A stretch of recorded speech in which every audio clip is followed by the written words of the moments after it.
Hello, dear colleagues. Here I am, Ümit Özaydan from Dragoman Translation, and I'm sharing my Zoom screen to show you what I believe are ideal settings for a multilingual conference. First of all, I want to thank Zoom for taking immediate action on the security functions. Now they are more visible.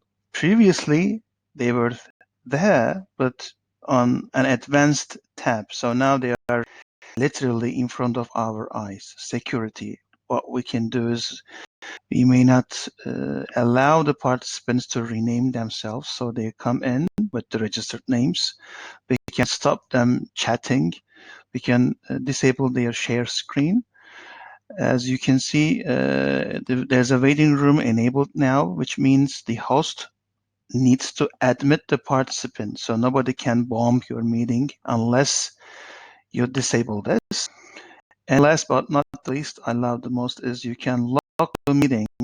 For example, you start the meeting and then maybe you give it like 1 or 2 minutes and then you lock it. And when you lock it, no one else can join. The pros are it is more secure. The cons, if your colleagues are late, that's out. But anytime you want, you can unlock it. If you unlock, that means you can admit the people in the waiting room. So lock it, but then unlock it. It's up to you. That's one thing. The other thing is participants. Now, as you can see, everyone is mute and the videos are closed. These are my settings. And also, everybody is muted upon entry, and I don't allow them to unmute themselves. If I allow them to unmute themselves, they come mute, but then they, try to turn on their camera, and all the chaos may start. So you can disable this, which I recommend. Okay. Also, lock meeting is here also, which is good to do.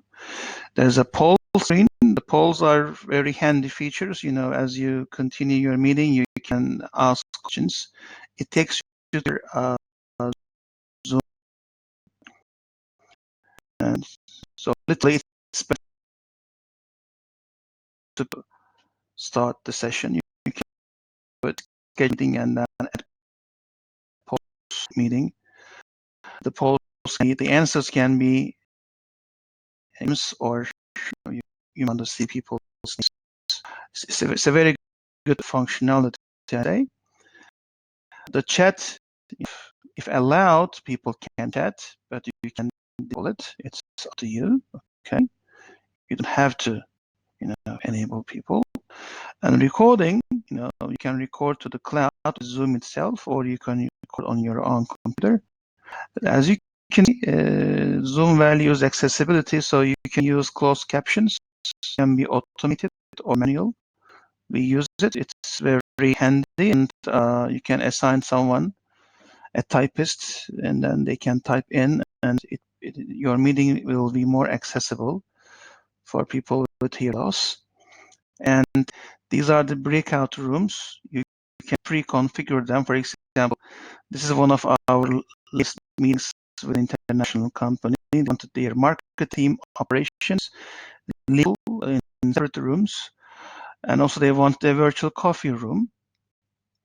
All these rooms can be pre-assigned. When people register, you just put them on different rooms and then upload the rooming list to Zoom. So and then when people in, this button is enabled, open all rooms. So when you say open all rooms and assign, Zoom automatically sends people to pre-assigned rooms. You don't need to do this manually. Or you can apply chance and recreate, reshuffle, and it's this recreate just reshuffles people randomly. So if you need a speed networking session, you can keep recreating rooms. So what Zoom does is Zoom just randomly distributes people to the created rooms. You can always add new rooms or close rooms. There are options, all controlled by the meeting host.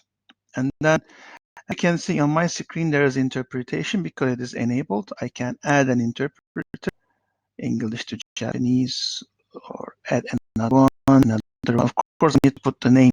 Without putting the names, it won't start. At the moment, it's only me, Dragoman International. Let's see, there's no second interpreter. We need a second interpreter. You can't run a session with only one interpreter. It's very risky. I recommend two. You can have different languages. And once all the interpreters are here, you can start. Interpreters may also be pre-registered, and in this case, I haven't registered any interpreters, but you can pre-register them as well. And last but not least, you can go live on Facebook or place on Facebook. Some companies have it, which is a good thing because then it is not public on Facebook, but to the workplace where your company employees have been using on Facebook. You can also go live on YouTube, and you define on advanced, you can go live on a URL you have defined on your advanced settings. So that's all for now.